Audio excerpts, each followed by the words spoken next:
இந்த மாதத்தினுடைய வாக்குத்தத்தம் ஆண்டவர் நமக்கு கொடுத்திருக்கிறார். அந்த வாக்குத்தத்தத்தை நாம் எடுத்துக்கொள்வோம். லூக்கா 21 அதிகாரம் 36 வசனம்.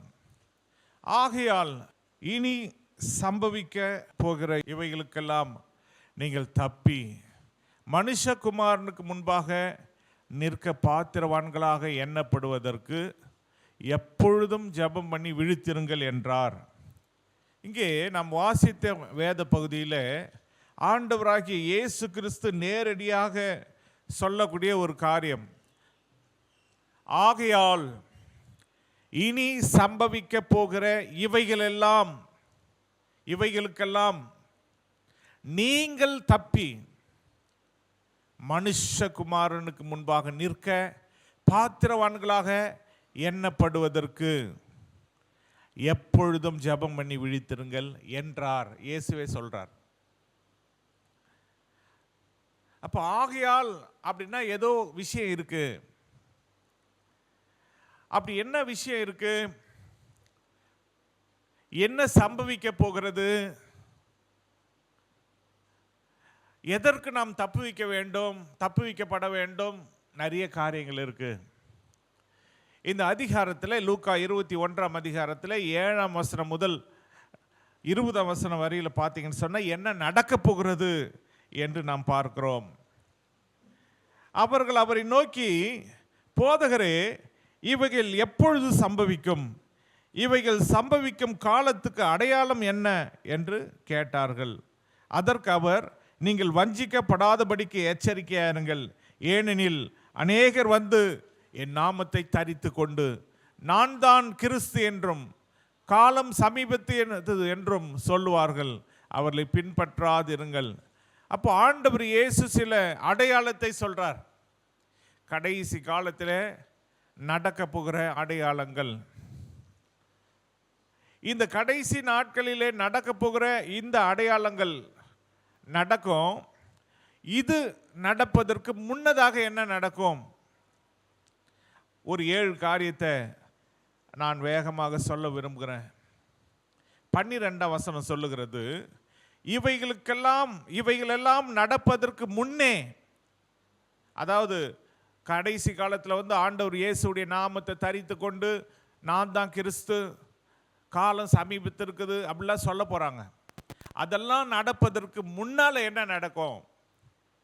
இன்னும் ஒரு சில காரியங்கள் கூட நடக்கும். ஒரு 7 காரியங்கள் நடக்கும். அதுக்கும் முன்னால் என்ன நடக்கும் அதை பார்த்துட்டு அதுக்கப்புறம் இதை பார்க்க போகிறோம். அப்போது என்ன நடக்க போகுது? முதல்ல என்ன நடக்க போகுது அப்படின்னா, இவைகள் எல்லாம் நடப்பதற்கு முன்னே என் நாமத்தின் நிமித்தம் அவர்கள் உங்களை பிடித்து ஜெப ஆலயங்களுக்கும் சிறைச்சாலைகளுக்கும் ஒப்பு கொடுத்து, இதுதான் முதல் நடக்கும். கிறிஸ்தவங்களை பிடிச்சு என்ன பண்ணுவாங்களாம்? ஜெப ஆலயங்களுக்கும் சிறைச்சாலைகளுக்கும் ஒப்பு கொடுத்துருவாங்க, ஜெயிலில் போடுவாங்க. அப்போ தேவனுடைய பிள்ளைகள் இப்படிப்பட்ட காரியங்கள் நடக்கும் பொழுது நாம் எச்சரிக்கையாக இருக்க வேண்டும். கடைசி காலம், ஆண்டவர் இயேசு கிறிஸ்து வரப்போறாரு.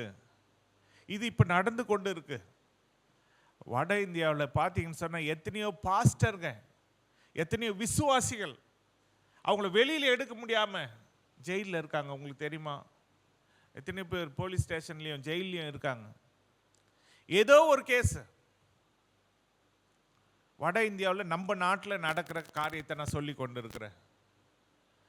அவங்கள ஜெயிலில் இருந்து எடுக்கிறதுக்கு கூட ஆள் இல்லை. எத்தனையோ ஊழியக்காரர்கள், எத்தனையோ விசுவாசிகள் ஜெயிலில் இருக்காங்க காரணமே இல்லாமல்.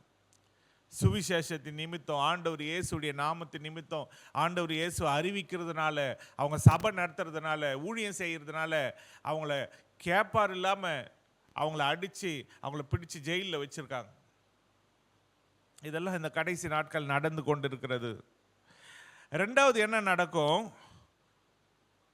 ராஜாக்கள் முன்பாகவும் அதிபதிகள் முன்பாகவும் உங்களை இழுத்து துன்பப்படுத்துவார்கள். ராஜாக்கள் முன்பாக, அதிபதிகள் முன்பாக இழுத்து கொண்டு போய் துன்பப்படுத்துவாங்களா? ஆண்டவர் இயேசுவே இழுத்து கொண்டு போய் துன்பப்படுத்தினாங்க. ஆண்டவர் இயேசுவை பிரதான ஆசிரியன் கிட்ட இழுத்து கொண்டு போனாங்க. பிரதான ஆசிரியரின் கேட்குற கேள்விக்கு ஆண்டவர் இயேசு பதில் சொல்லி கொண்டு இருக்கும் பொழுதே கன்னத்தில் ஒருத்தன் ஓங்கி அடிச்சிட்டான்.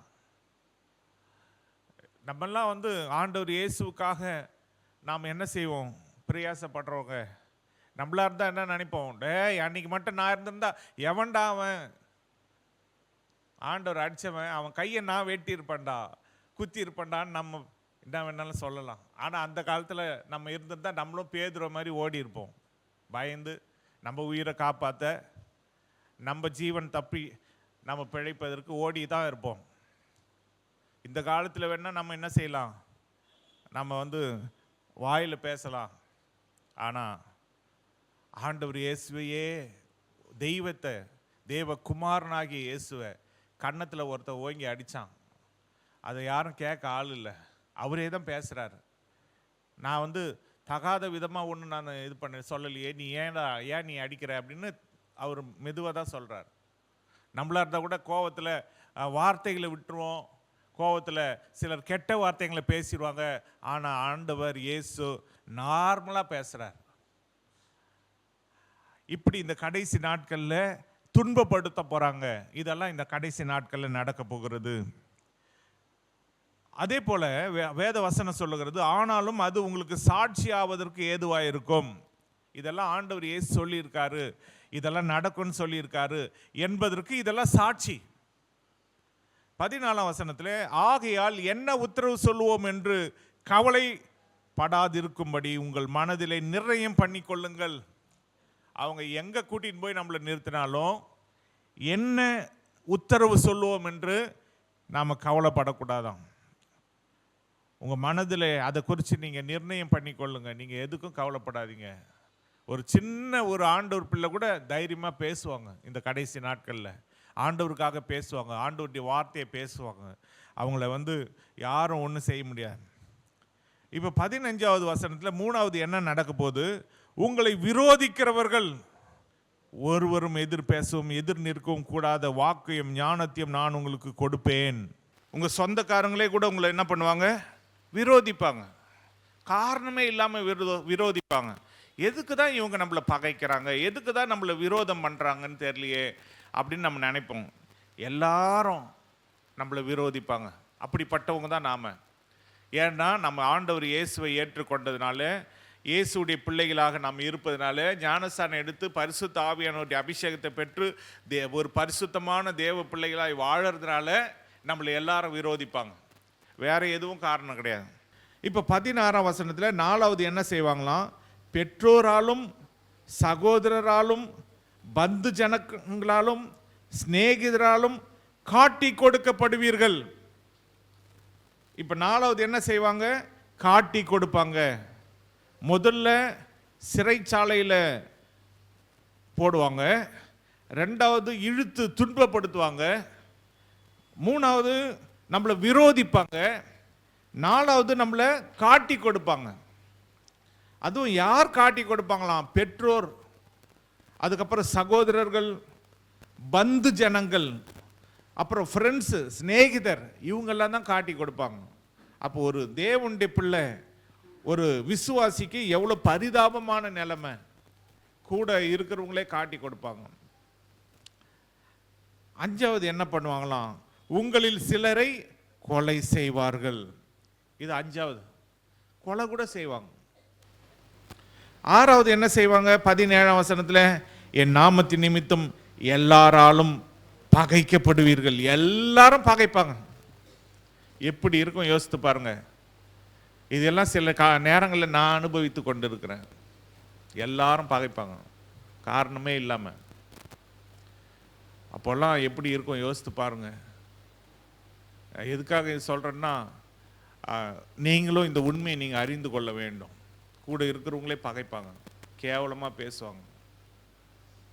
அப்போ பாருங்க, இப்போ எல்லாரும் நம்மளை பகைப்பாங்க.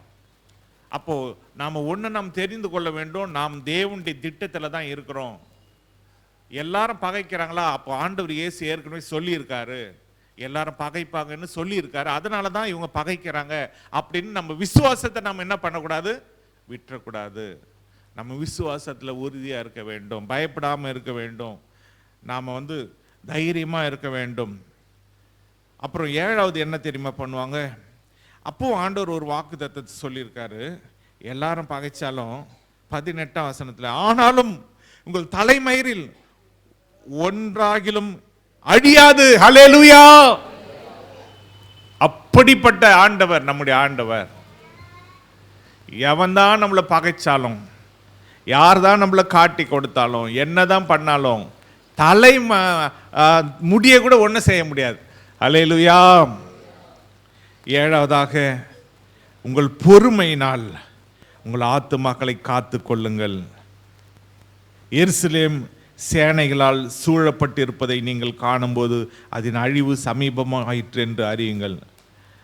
அப்போ பொறுமையினால நம்ம ஆத்துமாக்களை காத்துக்கொள்ளணும். 7வது, எருசலேம் என்ன ஆகும்?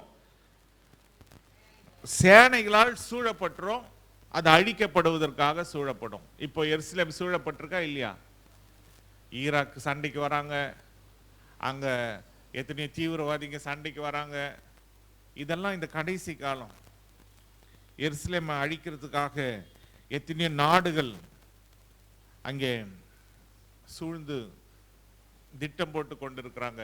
இது கடைசி காலத்தில் நம்ம இருக்கிறோம். ஆண்டவருடைய நாட்டையும் விட்டு வைக்க மாட்டாங்க, ஆண்டவருடைய பிள்ளைகளையும் விட்டு வைக்க மாட்டாங்க. இதுக்கெல்லாம் காரணம் சாத்தான். சாத்தான் கொஞ்ச காலம்தான் இருக்குது அப்படின்னு சொல்லி எப்படியாயிலும் தேவ ஜனங்களை நாசம் பண்றதுக்காக பண்ணுகிற காரியம் தான். ஆனா தேவ ஜனங்கள் இந்த காலத்துல நாம எப்படி இருக்க வேண்டும்? ஆண்டவருடைய விசுவாசத்துல பொறுமையோடு நாம் விசுவாசத்தை காத்து கொள்ள வேண்டும், தைரியமா இருக்க வேண்டும், கலங்காமல் இருக்க வேண்டும், கவலைப்படாம இருக்கணும். ஞானத்தை ஆண்டவர் தராரு, வாக்கை தராரு, நமக்கு மன நிர்ணயமா இருக்க வேண்டும். இந்த நேரத்தில் நம்ம எந்த சூழ்நிலையும் இது நமக்கு சாட்சியா இருக்கிறதுக்காக ஆண்டவர் ஏற்கனவே சொல்லி இருக்கிறார் அப்படின்னு தைரியமா இருக்க வேண்டும். நம்முடைய தலையில இருக்கிற ஒரு முடி கூட அது நம்மளை விட்டு நீங்காது. நம்முடைய பொறுமையினால தான் நம்ம ஆத்மாக்களை நம்ம ஆத்மாவை காப்பாற்றி கொள்ள முடியும். சரி, இது நடந்த பிறகுதான் என்ன நடக்கும்? இந்த 7 காரியம் நடந்த பிறகு இன்னொரு 7 காரியம் நடக்க போகுது. அதுதான் முதலாவது, அவருடைய நாமத்தை தரித்து கொண்டு. 8ஆம் வசனத்துல 21, லூக்கா 21:8 அவருடைய நாமத்தை தரித்து கொண்டு, நான் தான் கிறிஸ்து என்றும் காலம் சமீபத்து என்றும் சொல்லுவார்கள், அவர்களை பின்பற்றாதிருங்கள். 2வது 9ஆம் வசனத்துல, யுத்தங்களையும் கலகங்களையும் குறித்து நீங்கள் கேள்விப்படும் போது பயப்படாதிருங்கள், இவைகள் முன்னதாக சம்பவிக்க வேண்டியதே, ஆனாலும் முடிவு உடனே வராது என்றார். 2வது என்ன? யுத்தங்கள், கலகங்கள், இதெல்லாம் நடக்க போது.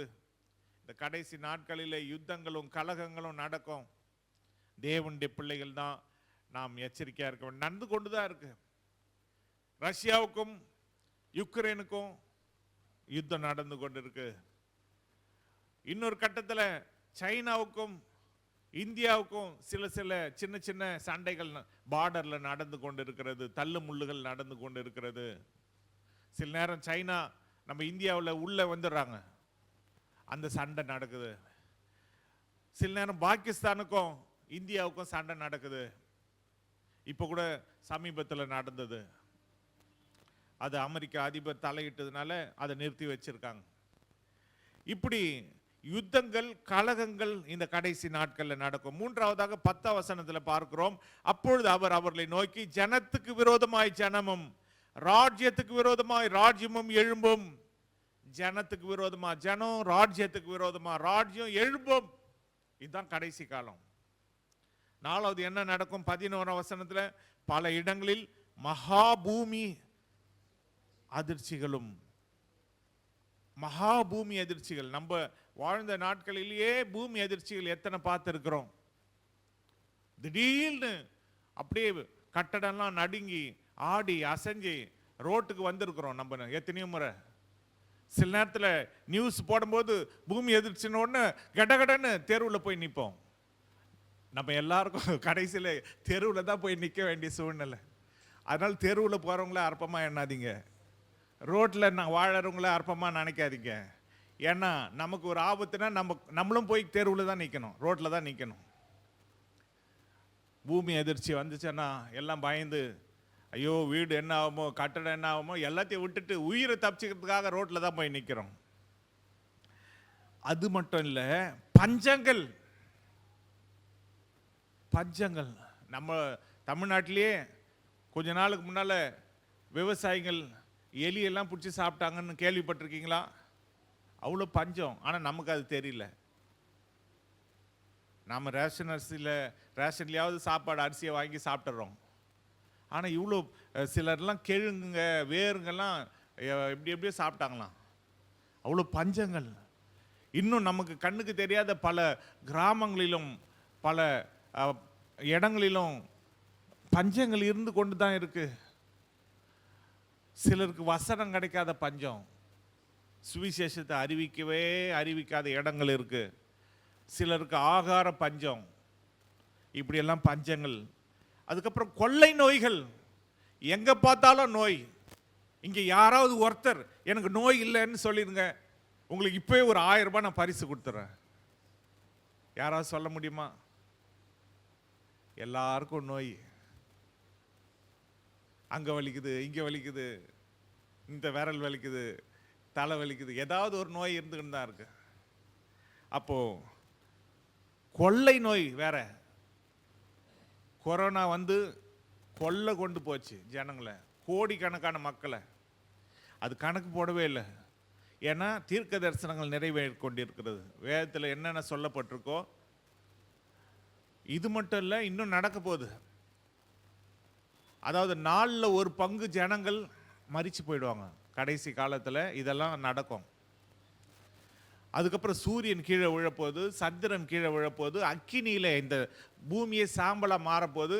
இதெல்லாம் நடக்கிறதுக்கு முன்னால் யார் ஒருவர் மனம் திரும்பி ரட்சிக்கப்பட்டு ஞானஸ்நானம் எடுத்து அபிஷேகம் பெற்று பரிசுத்த வாழ்க்கை வாழறாங்களோ அவங்கள ஆண்டவர் மீட்டு கொண்டு போயிடுவார்.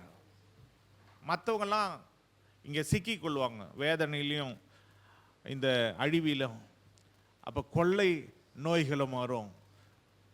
வானத்திலிருந்து பயங்கரமான தோற்றங்களும் பெரிய அடையாளங்களும் உண்டாகும். இதெல்லாம் நடக்க போகுது. அப்போ இதெல்லாம் தான் சம்பவிக்க போகுது.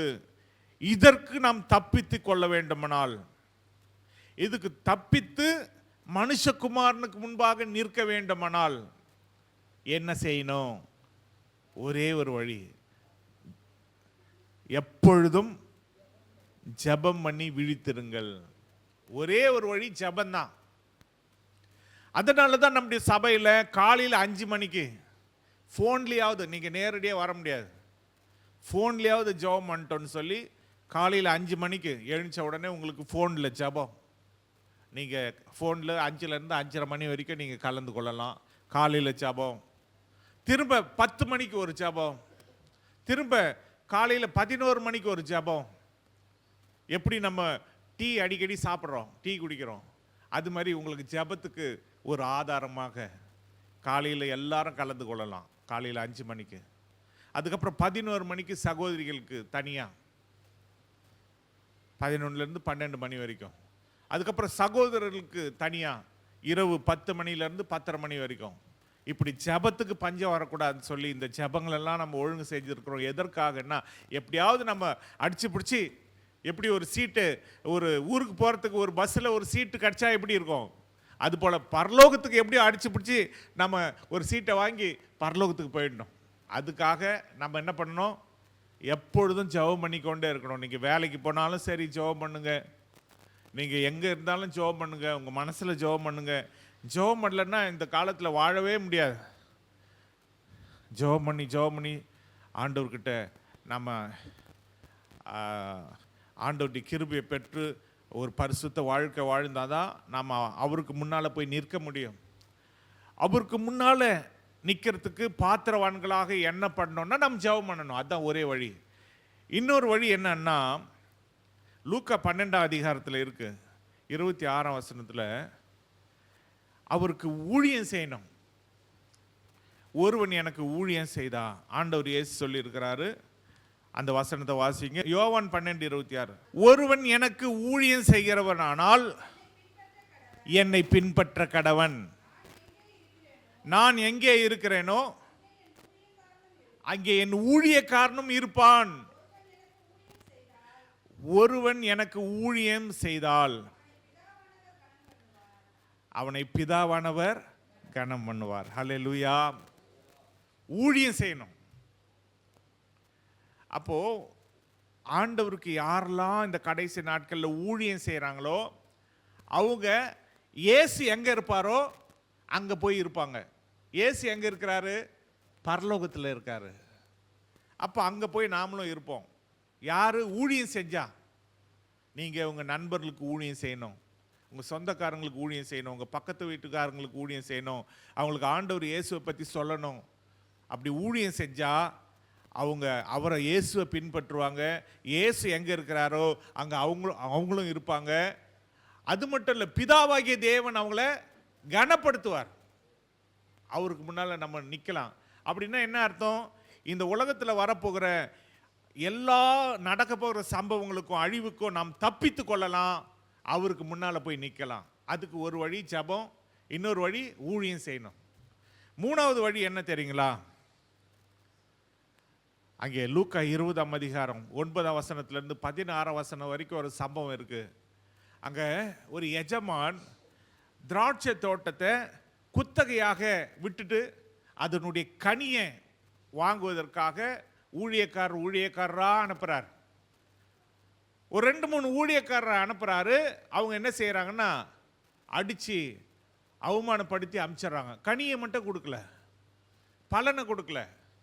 அதுக்கப்புறம் அவர் பார்க்குறாரு, தன்னுடைய மகனை அமிச்சா இவங்க பயப்படுவாங்கன்னு சொல்லி ஒரே மகன் ஆண்டவர் இயேசுவை இந்த உலகத்தில் அமிச்சார். ஆனால் அவங்க என்ன செஞ்சாங்களாம்? இவன் தாண்டா சுதந்திரவாளி, இவனை நம்ம கொன்னுட்டா இந்த தோட்டமே நமக்கு சொந்தமாயிடும்ட்டு அவங்க இயேசுவை கொண்டுட்டாங்க. ஆனால் அப்போ ஆண்டவர் இயேசு அந்த இதை ஊமையை சொல்கிறாரு, அப்படி செய்கிறவங்களுக்கு அந்த எஜமான் என்ன செய்வார்? அவர் வந்து அவங்கள கொன்று அந்த தோட்டத்தை எடுத்து கனிகளை கொடுக்கிற வேற ஆள்கள்கிட்ட இந்த தோட்டத்தை கொடுப்பாரு.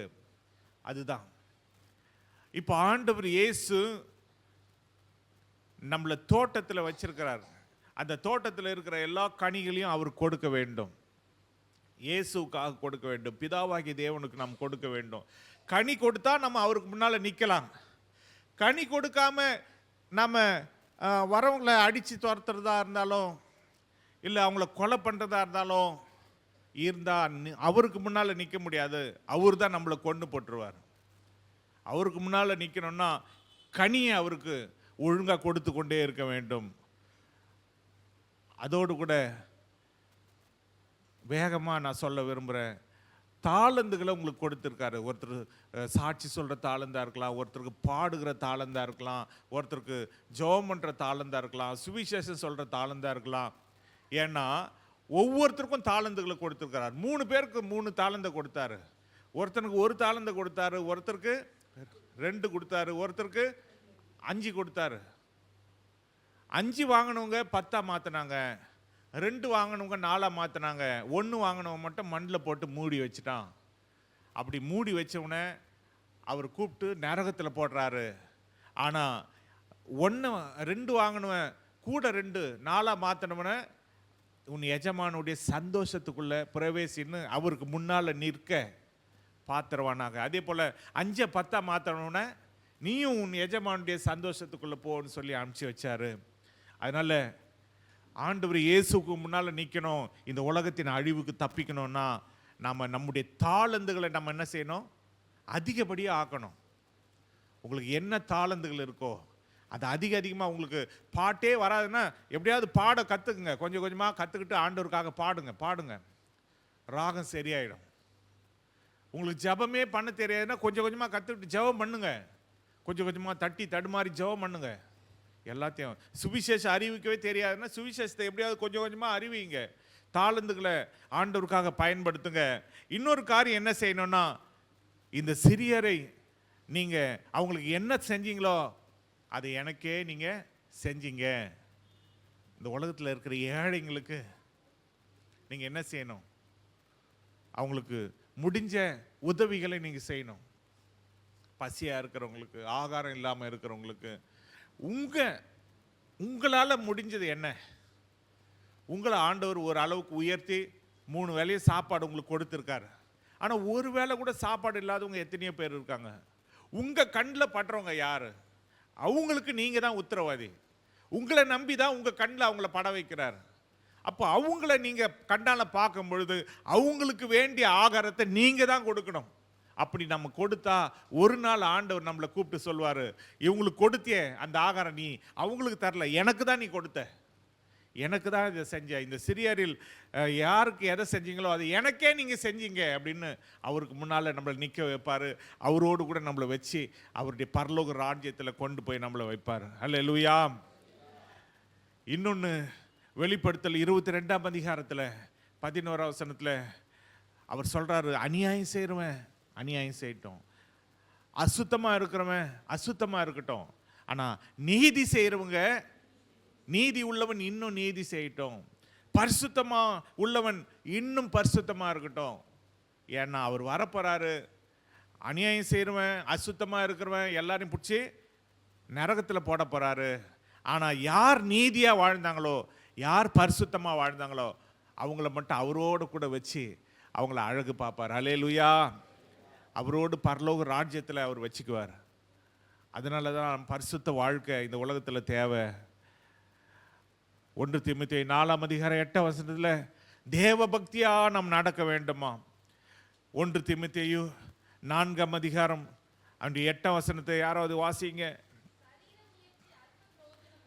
சரீர முயற்சி அற்ப பிரயோஜனம் உள்ளது. தேவ பக்தியானது இந்த ஜீவனுக்கும் இதற்கு பின்வரும் ஜீவனுக்கும் வாக்குத்தத்தம் உள்ளதாகையால் எல்லாவற்றிலும் பிரயோஜனம் உள்ளது. அல்லேலூயா. நாம தேவ பக்தியா இருந்தா நம்மளை ஆண்டவர் இந்த உலகத்தோட அழிச்சு விட்டுற மாட்டாரு. வாக்குத்தத்தம் என்னன்னா, தேவ பக்தியா இருக்கிறவங்க இந்த ஜீவனத்துக்கு மட்டும் இல்லை, வரப்போகிற அந்த வாழ்க்கை, ஆண்டவர் இயேசுவோடு கூட இருக்கக்கூடிய வாழ்க்கை, பரலோக வாழ்க்கை, அதுக்கும் நம்மளை கொண்டு போய் நம்மளை நிறுத்தும் நாம் தேவ பக்தியா இருந்தா. ஆனா வேதம் என்ன சொல்லுதுன்னா, தேவ பக்தியா இருக்கிற எல்லாரும் என்ன படுவாங்க? துன்பப்படுவாங்க. அதுதான் கஷ்டம். நீங்க தேவ பக்தியா இருக்கணும்னு நினைச்சா துன்பம் தான் நமக்கு மிஞ்சும். ஆனாலும் பரவாயில்லன்னு துன்பப்பட்டு உங்களை வந்து சீண்டுவாங்க. உங்களுக்கு கோபம் வராமல் இருக்கணும். சிலர்லாம் அவங்கள தொட்டாலே அடிச்சிடுவாங்க. சிலர் தொட்டா கெட்ட வார்த்தையை பேசிடுவாங்க. ஆனால் தேவ பிள்ளைகள் அப்படி செய்ய முடியாது. என்னதான் அவங்கள தொட்டாலும், என்னதான் அவங்கள சீண்டினாலும் வாயை காத்து கொள்ள வேண்டும், கையை காத்து கொள்ள வேண்டும். இதெல்லாம் எவ்வளோ கஷ்டம். தேவ பக்தியா இருக்கணும்னு நினைச்சா துன்பம் தான் அடையணும். துன்பம் படுவாங்க. இன்னொன்று லூக்கா 22ஆம் அதிகாரம் 28, 29 அதில் பார்த்தீங்கன்னா சோதனைகள். அந்த சோதனைகள் வாசிங்க. லூக்கா 22ஆம் அதிகாரம் 28, 29 ஆகிய வசனங்கள்.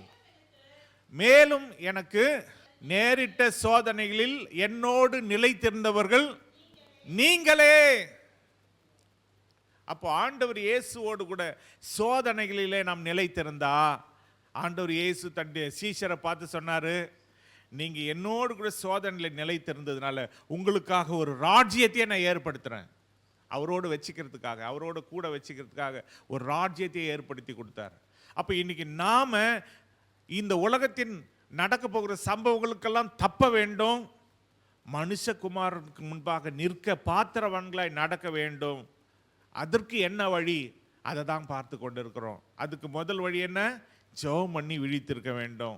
2வது வழி அவருக்கு ஊழியம் செய்ய வேண்டும். 3வது அவருக்கு கனிகளை கொடுக்க வேண்டும். அவர் தான் சொந்தக்காரர், திராட்சை தோட்டத்துக்கு சொந்தக்காரர், அவர் கனிகளை கொடுக்க வேண்டும். 4வது நம்முடைய தாளந்துகளை நாம் பெருக்க வேண்டும். 5வது இந்த உலகத்தில் கஷ்டப்படுறவங்களுக்கெல்லாம், ஏழைகளுக்கெல்லாம் நாம் உதவி செய்ய வேண்டும். 6வது நீதிமானாய் பரிசுத்தவானாய் நாம் வாழ வேண்டும். 7வது தேவ பக்தியாய் வாழ வேண்டும். 8வது சோதனையிலெல்லாம் நம்ம தாக்கு பிடிக்கணும். அல்லேலூயா. அவரோடு கூட நாம் நிற்கணும். எல்லா சோதனையிலையும் தாக்கு பிடிச்சி நின்னாதான். ஏன்னா வேதம் வசனம் என்ன சொல்லுதுன்னா, முடிவு பரியந்த நிலை நிற்பவனே ரட்சிக்கப்படுவான். கடைசி வரைக்கும் தாக்கு பிடிக்கணும். உங்களுக்கு வர சோதனையில், போராட்டத்தில் எவ்வளோதான் உங்களை வேதனைப்படுத்தினாலும் கெட்ட வார்த்தை வரக்கூடாது. எவ்வளோதான் வேதனைப்படுத்தினாலும் நீங்கள் அடிச்சிடக்கூடாது. எவ்வளோதான் உங்களை துன்பப்படுத்தினாலும், உங்களை சோதித்தாலும் வேற ஒரு பழைய மனுஷன் நம்மக்கிட்ட இருந்து வந்துடக்கூடாது. ஏன்னா பழைய மனுஷனை நம்ம எப்போ சாகடிச்சு அடக்கம் பண்ணிட்டோம். இப்போ நம்ம யாரு? புதிய மனுஷன். ஆனால் பழைய மனுஷனை கொண்டு வரணும், பழைய மனுஷனை கொண்டு வரணும்னு தான் சத்துரு என்ன பண்ணுவான்? முயற்சி பண்ணுவான். மனுஷர்களும் முயற்சி பண்ணுவாங்க. அப்போ நாமளே சொல்லுவோம், டேய் நான் மட்டும் பழைய ஆளாக இருந்தேன், இந்நேரம் நீ அவ்வளோதான்டா. அதுதான் பழைய மனுஷனை நோண்டி எடுத்துன்னு வர பார்ப்பான். நம்ம இடம் கொடுக்கக்கூடாது. நம் கண்களை மூடி நம்ம ஜெபம் பண்ணலாமா?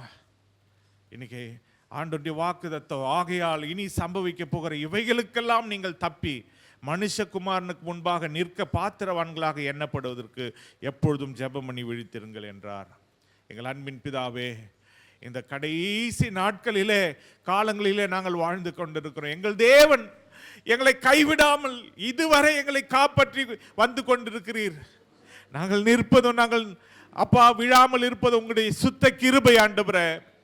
இந்த நாளிலே கூட இந்த வார்த்தைகளை கேட்டு கொண்டிருக்கிற, பார்த்து கொண்டிருக்கிற உங்களுடைய பிள்ளைகள் எல்லாரையும் நீர் ஆசீர்வதியும். இந்த ஆராதனையில் கலந்து கொண்ட எல்லாரையும் நீர் ஆசீர்வதியும். நீர் காத்துக்கொள்ளும். நாங்கள் வரப்போகிற சம்பவங்களுக்கு தப்பி தேவகுமாரனுக்கு முன்பாக, இயேசுவுக்கு முன்பாக நிற்க பாத்திரவான்களாய் நடந்து கொள்ள எங்களுக்கு நீர் கிருபை பாராட்டும். நாங்கள் விழித்திருந்து, எப்பொழுதும் விழித்திருந்து ஜெபிக்க உதவி செய்யும். ஆண்டவரே, பரிசுத்த வாழ்க்கை வாழ உதவி செய்யும். ஆண்டவரே, உமக்கு நன்றி செலுத்துகிறோம். சகல துதிகன மகிமையை உமக்கு செலுத்துகிறோம். மீட்பர் இயேசுவின் நாமத்தில் பிதாவே, ஆமென்.